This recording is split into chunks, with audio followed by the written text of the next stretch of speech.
So this morning, I want us to talk and continue our discussion on the need for recalibration. So, it's such a beautiful word for me. I think recalibration is such a beautiful word. I just want to put the mouse here. Right. Good. So, good morning and welcome to another Energizer. And thank you for your presence. We gather to share.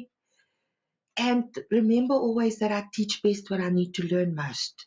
So I'm not here to judge you or to criticize you in any way. I'm simply here to show you that there are some other options. Because I was wondering this morning, how can I explain what is the real purpose of our gathering here? And it's really to discover for yourself the greatest energy secret of all. Because really, it's very important that you realize that your journey on earth as a human being in this body is all about energy.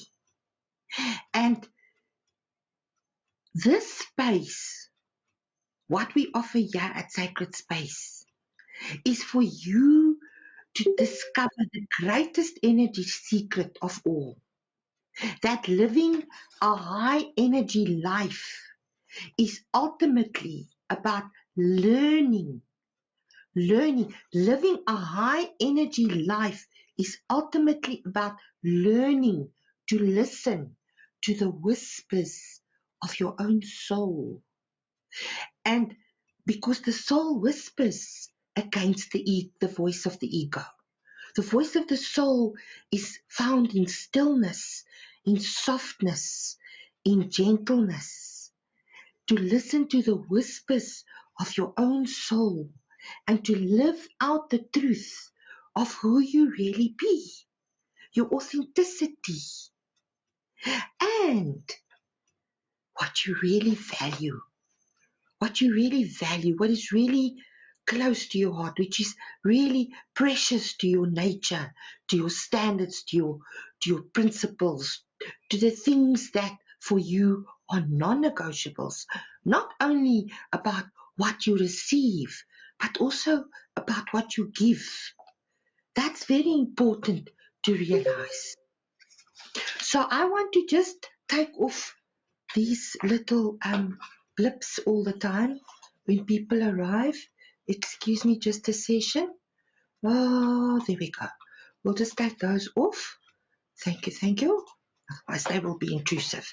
So, isn't that wonderful to be able to say that we are gathered here to learn to listen to the whispers of our own soul, and especially if you are on a devoted and dedicated journey to know thyself, that you live it out.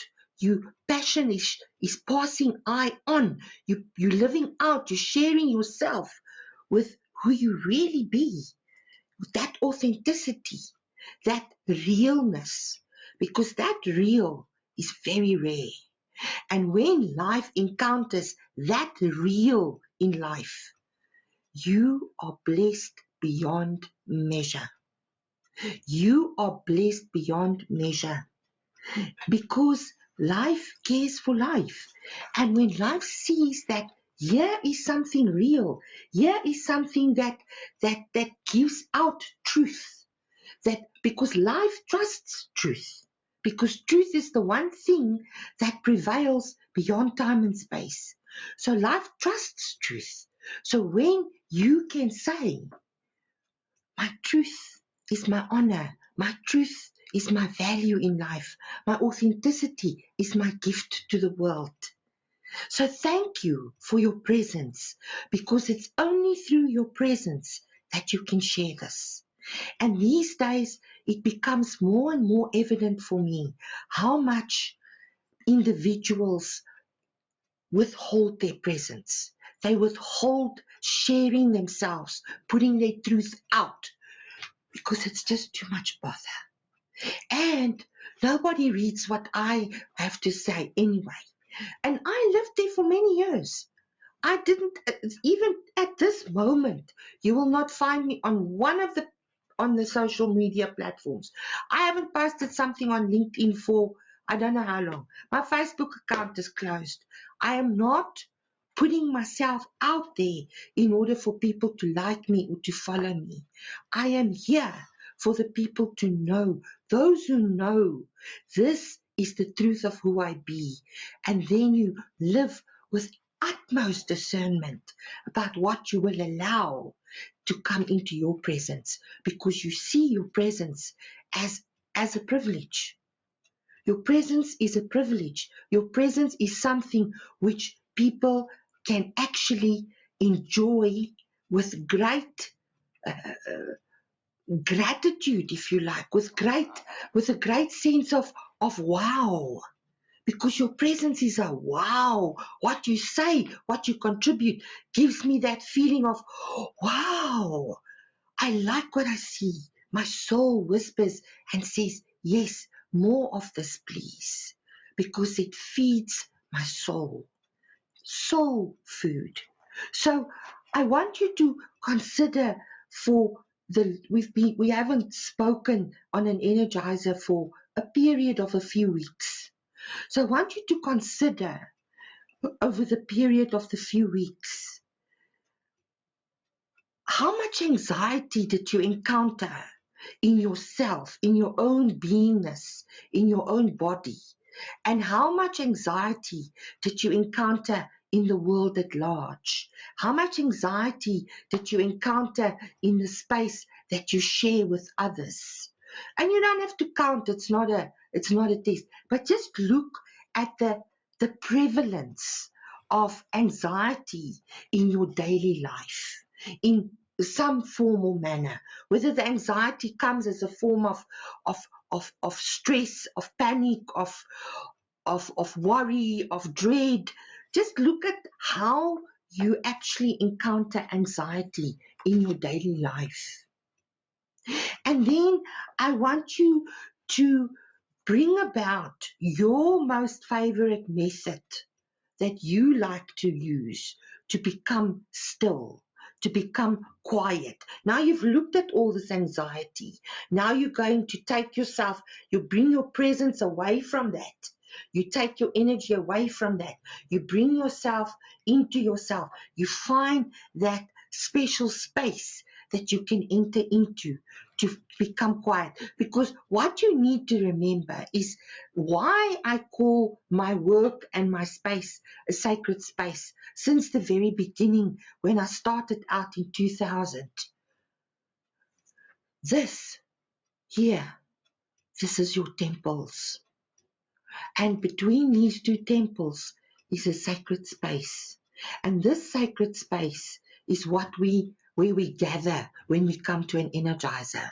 We go into the sacred space that is you. And we show the sacred space how to get rid of all the garbage, of all the stuff that is thrown into this sacred space for many, many reasons. We're not chasing those rabbits today, but you know how stress and how anxiety finds you on a daily basis. So now I want you to use your favorite method of becoming still, of settling down, of becoming relaxed, present, free, me time, soul time, whispers of the soul becomes the music in your heart. Your heart sings when your soul whispers. So imagine a huge pail. You know, Jack and Jill went up the hill to fetch a pail of water. That kind of pail. A pail. So imagine a huge pail. Something full of something unpleasant. It's full to the brim. That so you can really symbolize the anxiety that you encountered. But don't bring it into your space. See it pouring into this massive, infinitely huge pail, as big as you need to fill the stuff that's coming to you. The anxiety, the stuff that we define and that we recognize to be anxiety. Let it fill the sacred, old, timeless pail. It's just pouring into there. Whatever other emotion you're dealing with that also comes up for you today, that is unpleasant, that really challenges you, pour it in there. Just see it pouring in. You know, I always imagine when I think of pouring, like the way that a big cement truck pours out that concrete, and when it sets, it just traps everything inside it. You know, like that. This is pouring into this pail. It's pouring like that cement, because once it's poured out, it's gonna set. It's not gonna ever bother you again. Now, picture a large and very lovely container, made perhaps of beautiful glass or attractive pottery. You know, some people are pottery artists. They create the most beautiful pieces of pottery, glazed, and it's a piece of art.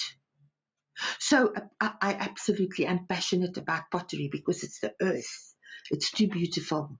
So perhaps it's a magnificent piece of attractive pottery. And beside it, there is a large yellow funnel. Bright yellow funnel.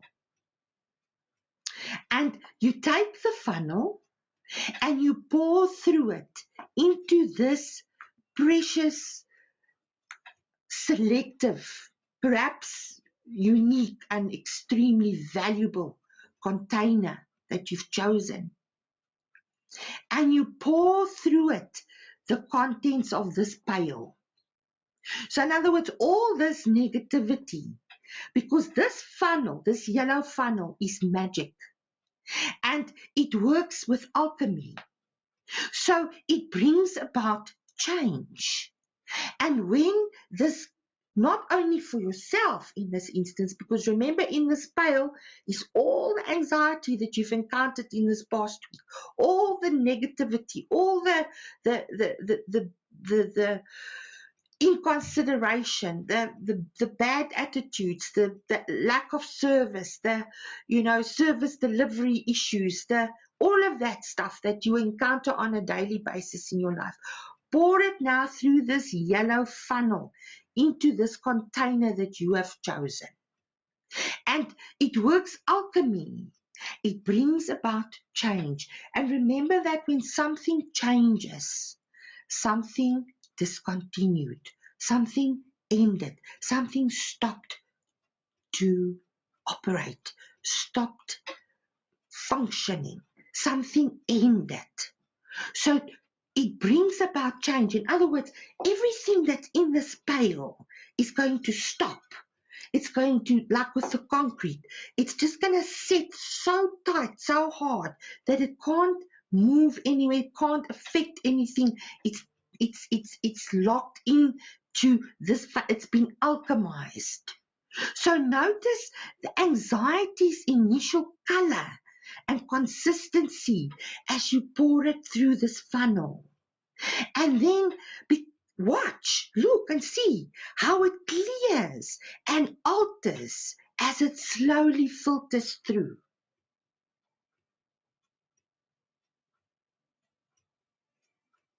Amazing. Look how it clears. Look how the consistency alters. It's your funnel. It's your yellow funnel that creates this alchemy, not only for yourself, but for our earth, for our people, for our fellow humans, for our fellow humankind. Into the container goes not anxiety, but trust. A deep, unquestionable, impenetrable trust. Watch it and feel it and feel this relief that when your soul recognizes, it hears the whispers, then your heart starts singing. And it's a great relief that spreads right through your body that you cannot explain or show anybody or allow anyone to feel if they haven't got the courage to do it themselves. Feel that relief that comes from your sacred presence, your sacred space. Watch it, feel it, gain relief as you have now changed anxiety into trust. You've alchemized it.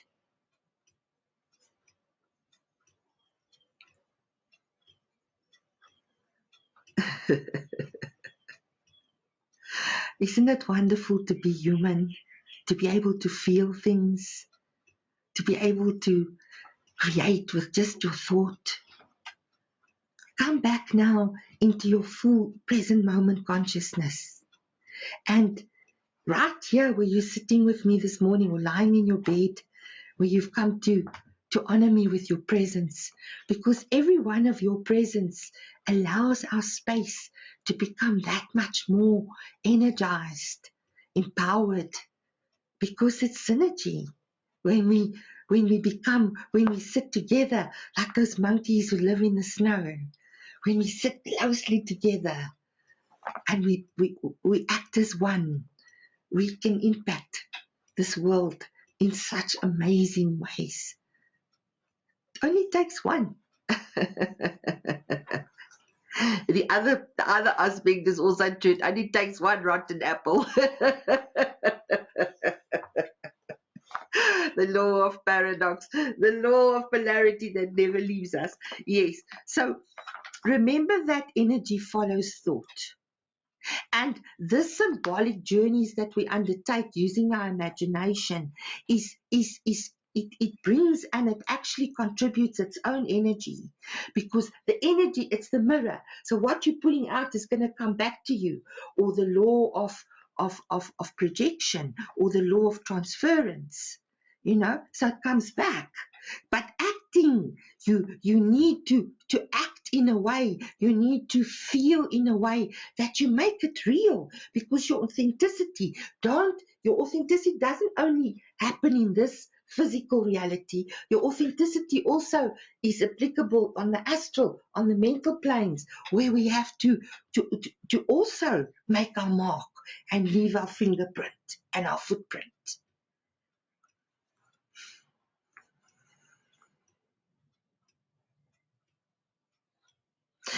We might not always know what the energy that we're alchemizing is going to become, because the choice is not always ours.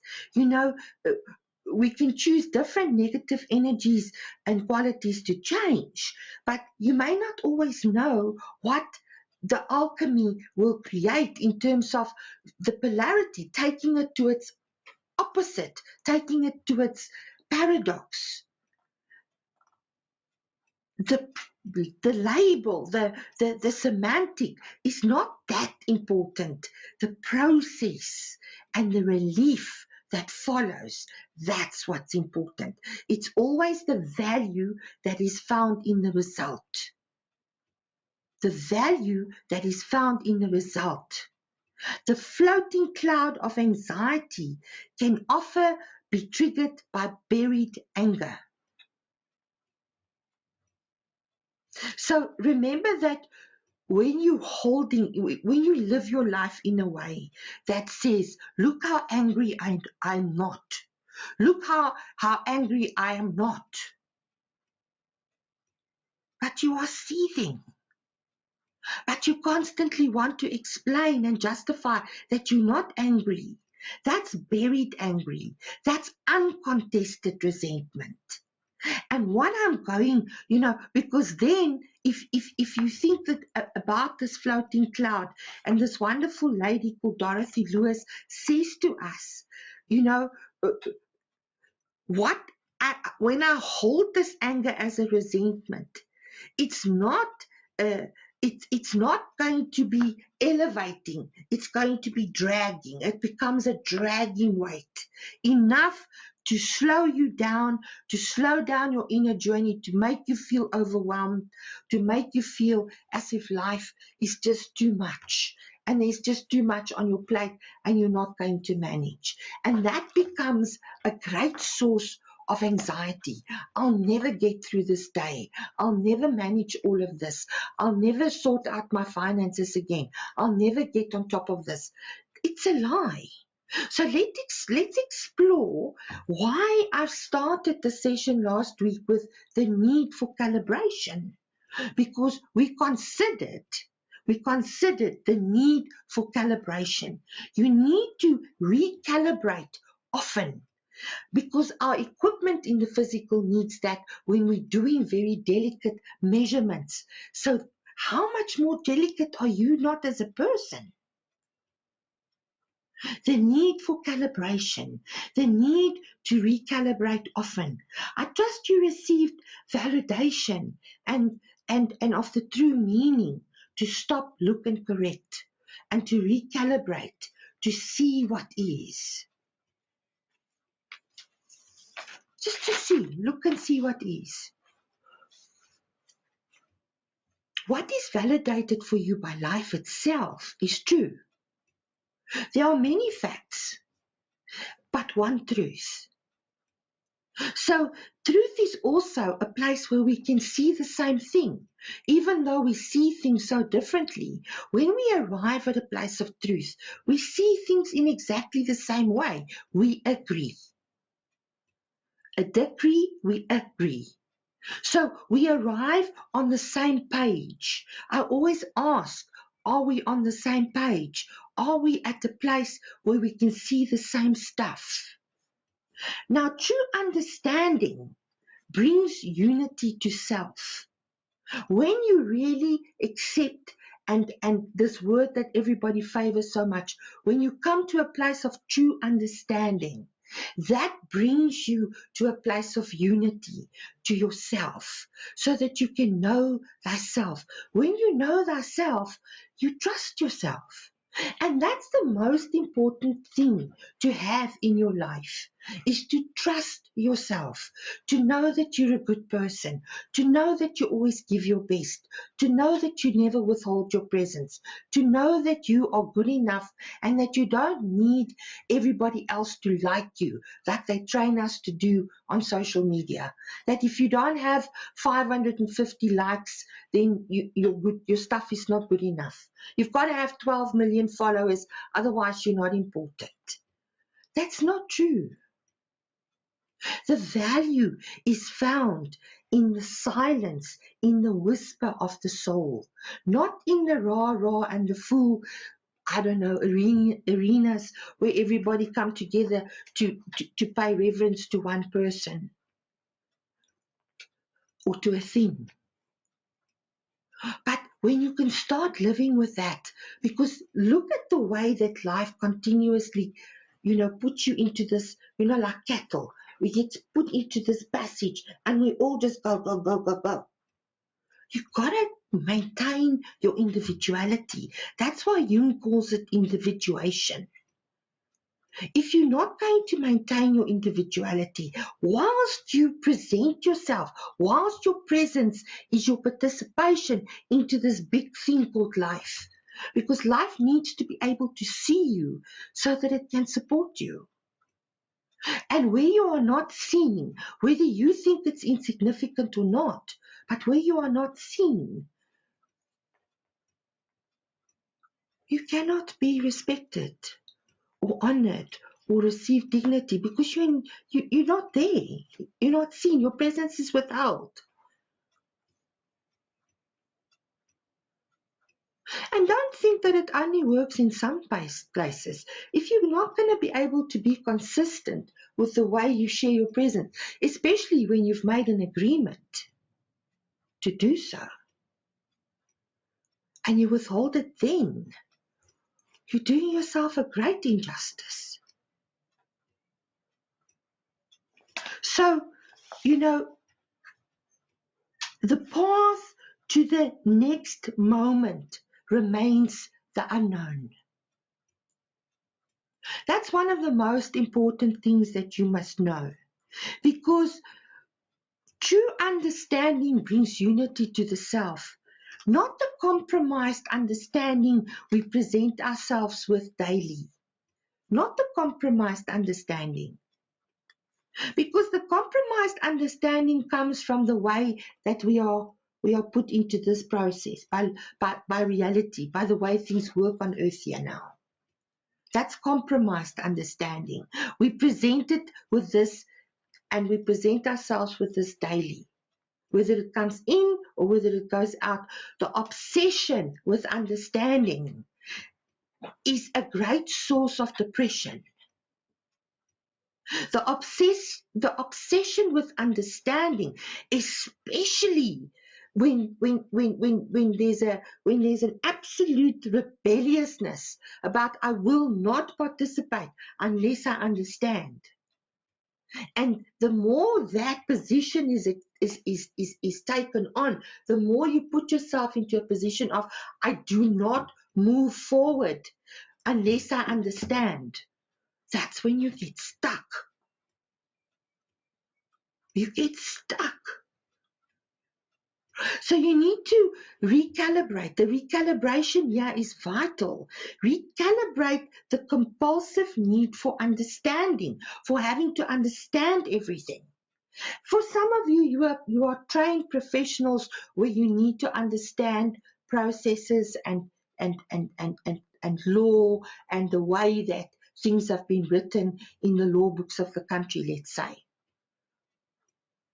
That's a different understanding. I'm talking about your need to understand life, how other people think, how other people behave, how other people do and don't do. The understanding of the other. And then, of course, there's the understanding of the self, because if you don't understand the other, how will you understand yourself?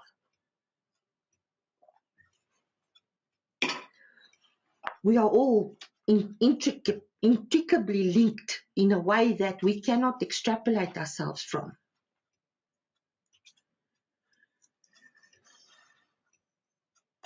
So the path to the next moment always remains the unknown.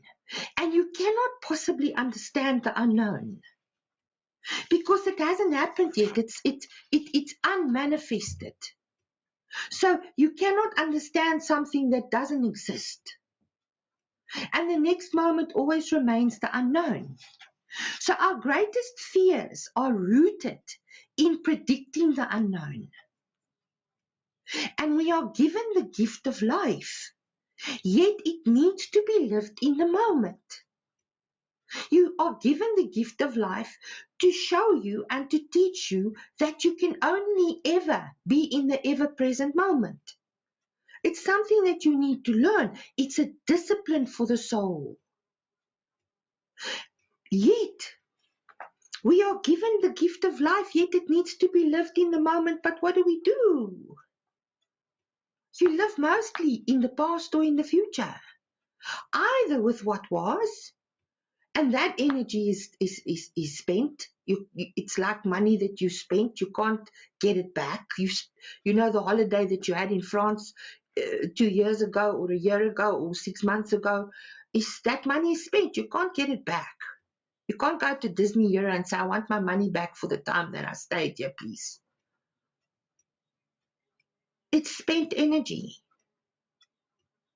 And the future is what is not. So you can only explore and enjoy the gift of life in the moment when you are present. And in order to experience the gift of life, you are asked, you are requested, you are asked and you're given the option to participate.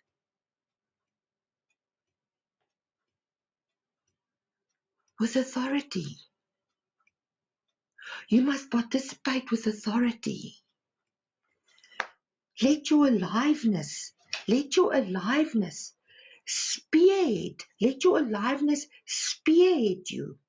Like a sacred triangle. You know, when I was thinking of a spear, I thought the word spear, it reminded me of a spear. You know, when you throw a spear, it's got a triangle point at the front of the spear. It's normally a piece of stone or a piece of bone that they put in there that creates, you know, the people's used mostly even, and I can never think of the word, obsidian. So it's like a melted melted sand, and they always made it into like a spear, a sacred triangle, which was going to allow them to get food for their continuation. Food for the soul, if you spearhead at the level of the emotion and the mental. A sacred triangle, a sacred triad that serves you because you are directed. Recalibrate so that you can enjoy your own presence.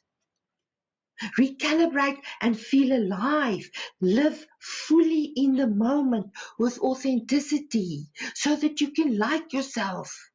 You don't have to pretend, and then tomorrow you've got to wonder, now who was I yesterday and what did I want people to think of me? No. You are proud to be who you are because you're a good person. You're an extra mile person. You give your best. You always include yourself in places where your soul can grow. You don't just come and always expect to just get, but you don't put anything in. You don't bring anything to the table in order to participate in the space. In your own life. That's what I'm constantly sharing here with you. And it's going to, when you make, and my word is my honor, when you make that commitment, when you make that shift, when you create the alchemy through that yellow golden funnel, just by this one thing, to honor your presence. And sometimes it's difficult, but I'm telling you now, your life will change and you'll live a life that you yourself are going to find difficult to recognize because it's so fabulous. You're going to think, am I really looking at myself now? Because you're going to be in awe of yourself.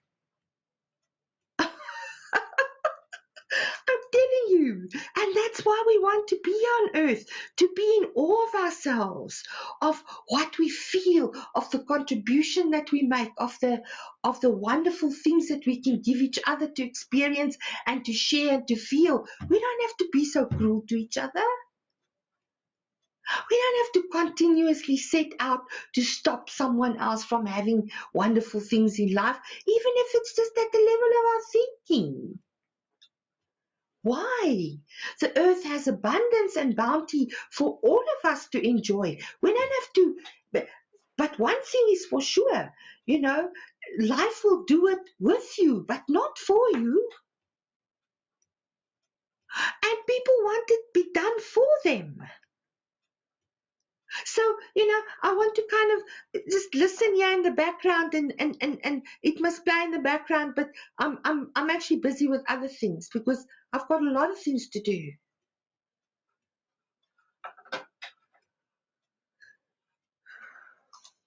But in your heart of hearts that if you really want it, you could be there.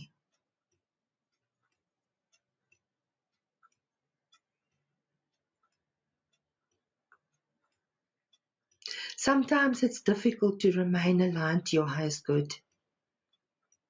Your unique greatness, your presence that your presence delivers. Wherever you may be, it doesn't matter if you're by yourself or you're with people or you're just in your home, or you're lying in the bath or you're having a pee. Even when you are alone by yourself, You are still all one. You are still that connectedness between this earth plane and that which is divine. Because that's our purpose here. Our purpose here is to do whatever we do with purpose. That, when I'm sitting talking here with you, it has a purpose.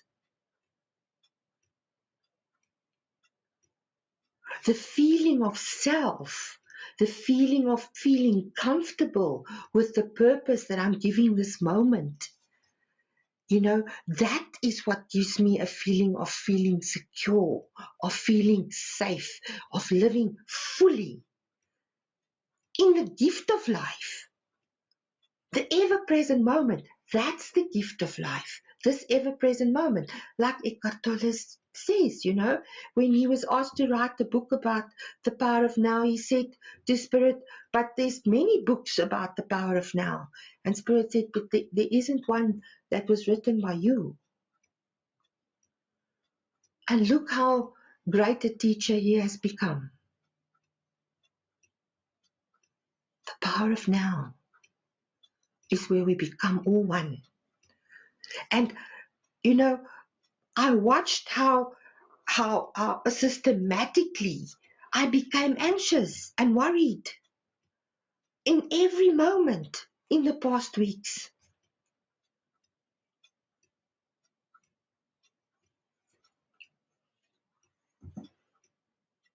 Anxious.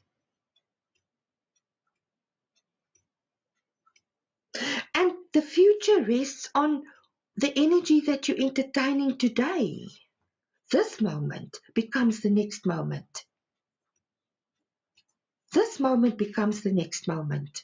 It's the energy that you entertain. This moment becomes the next moment, and the next moment is the moment that's going to have trust if this moment has trust, because it builds on what has come before. So the consequence is always delivered by the choice that you've made now. This choice that you've made this morning to sit here with me is going to have a consequence that's going to deliver for you into the future. That's how we create security. A good option is to consider the power of your own permission. Then you give permission, you are owning the choice. When you say, I give permission to receive my highest good, you own the choice. You have already set for yourself a very good option for the consequence that life can give you because of the words that you speak over your life. So a good option to consider is the power of your own permission. And truly, you can give permission for whatever you like. But you need to consider the consequence. You need to consider the next moment, because that's what you are investing in this moment. You own it. Ownership is extremely important here on earth. Everything we do is for ownership. We work to earn money. We work to earn more money. We work to earn money so that we can have ownership over things. Money gives us the right to own things because we can buy it. And that's why money has become such an obsession with people, and why so many go without money, because they don't bring ownership to the table to start with. They don't take responsibility for the consequences of their choices. They pass on the consequences with blame. And this is not going to change unless we recognize that we cannot pass on the consequences with blame. We need to start having a very strong sense. And it's a need. It's a need for the whole planet. There must be a strong sense of ownership for what I bring to the table, for what I create with my life, for where I find myself in my life. It might not feel nice to look at ownership. And to think, but why would I want to do that? Don't attempt to understand it. Look at the result and look at the consequences that you share. If you share in the consequences, you have had a say in that result. That's how it works here. even if it's the collective. And the collective is becoming a buzzword. Collective is all of us, is here all, as they say in the States, here all. I can't pronounce it like that. But I love it when I listen to Nyanda Wasant. She always uses the word, you all. So, it's wonderful, all these its terms and terminologies and now I can't think of the word that we use in languages in certain areas of the world. It's amazing. When you trust. I'm not talking here about rightness because we're still going to look at it. I don't know if we'll have enough time, but I'm going to push for it. So, so life, if you love life and you love life through feeling alive, you're not a lover of life when you feel half dead, because most people are not living, they're undead. That's where zombies come from. They're not alive, but they're also not dead.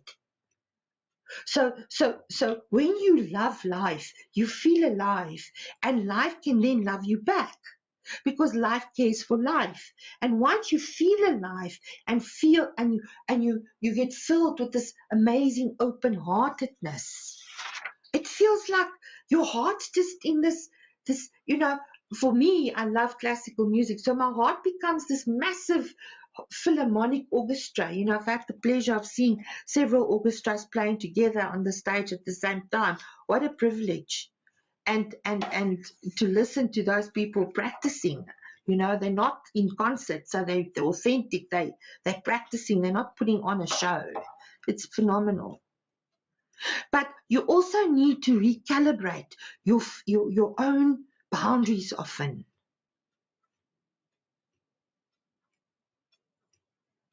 So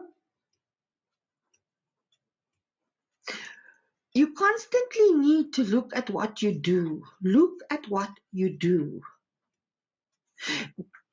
Because what you do is what's creating the life that you live. Whether you want to take ownership for that or not, but those consequences is the life that you live. So we live life with a perpetual state of hypertension. We are constantly at some level, somewhere, in a state of anxiety. Even these days, if you feel excited about something, very quickly it shifts into anxiety. What have I forgotten? Did I switch that off? And you're on holiday and you think, oh my gosh, what about this? Then very quickly you return to hypertension, because it's a perpetual state. So what then is the source of this hypertension? It's the ego, because it's easing the good out. And you need to give permission now to receive and to give your highest good. Because you have an ego, a dark side, a shadow, whatever you like to call it. Jung calls it the shadow. Or the first personality.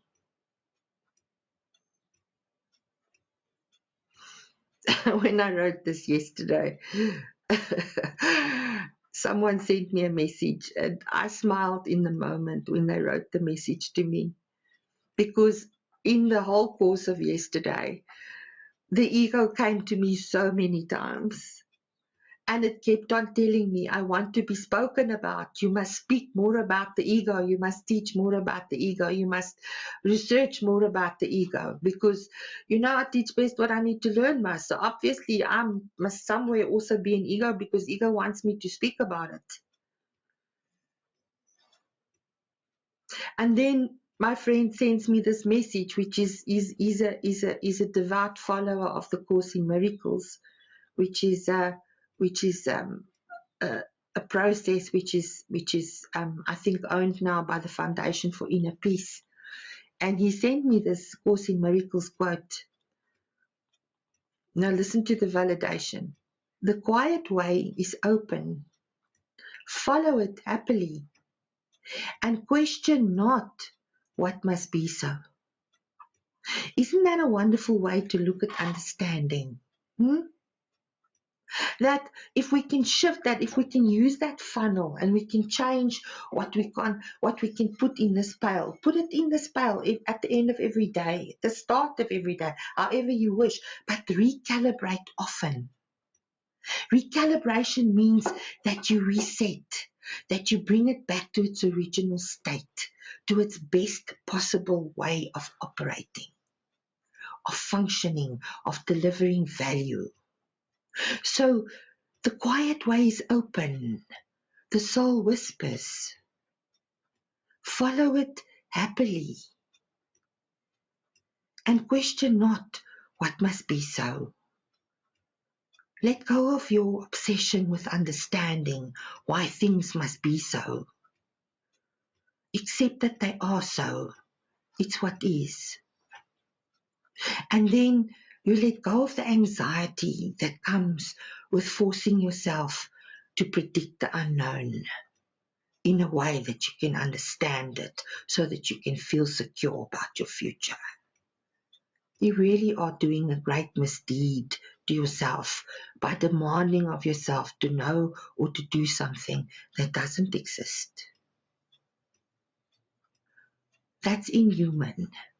That's ruthless, and it really is vicious.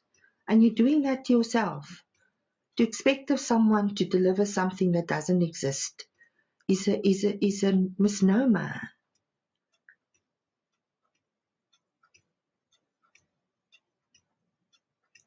So that's my story for today. I would like to continue with this discussion on the ego in the next time we meet. I apologize, I didn't look at the date, but you'll just have to look out for the invitation, because if you really want to be here, you'll make an effort to be present if you see that there's value here to be found. And then you'll heed my call to be present in order to receive. And you make that little bit of effort, because when life sees it, it's not about me. It's about your effort, that life can see that you're putting in to be participating, to be present, so that you can receive the value, that it doesn't just come to you in a second-hand way. Start practicing that in your life, and you'll see a vast difference, not only here with me. I'm only showing you here's an opportunity for you to experience that. And I know many resent the fact that I say so. But it's true. There's a great difference between being present and receiving something as an afterthought. Because you are important. Don't let things be passed on to you unless you choose it. Be present to receive. Stand up, center stage. And, the king is presented the crown. He really needs to place the crown on his head himself in order to be king. Because the crown is presented to the king on a velvet cushion. Here is the opportunity to own your life. Are you willing to place the crown on your head and be the king or the queen in your life? And in order for this crown to remain straight, my chin must be up. The minute I drop my chin, this is going to go all skew and it's going to fall down. Your crown is not meant to fall down. You're meant to walk with a pride and a confidence about your presence and how sovereign you are in your world, that, wherever you go, your crown shows up for you. What a beautiful privilege it is to be called the crown of creation. And even that is disputed now and spoken of as a misnomer. No, it's not. But you need to recognize you are just like this little babushka girl from Russia. In every aspect of you, there is still another.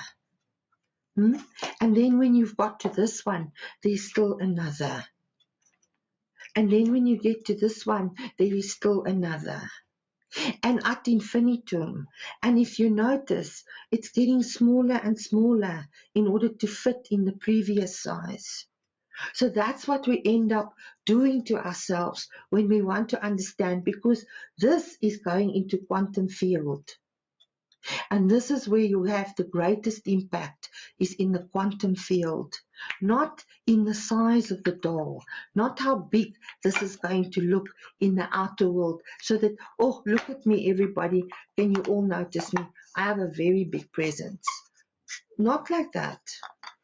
With a humble presence, with commitment to who you are, your authenticity, and to invest in yourself, to be able to know yourself. It's not easy to do that on your own. It'll take you twice, 5 times as long, a lifetime as long. And here you have the opportunity to sit with me on a Sunday morning twice a month, 2 hours a month. That's all I ask of your life. And whether you think it's going to give you value or not is irrelevant, because it's not for you to understand.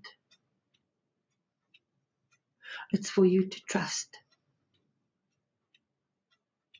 Thank you for your presence today. This is my story. I am going to now sign off. I think it's 11 o'clock. Yeah, I haven't exceeded the time. When I take my glasses off, I can see nothing on the screen. Have a wonderful day, everyone. Thank you so much for your presence. It was wonderful to be here with you. And stay warm and enjoy the rest of the winter. It's a wonderful time to rest. Take care. Bye.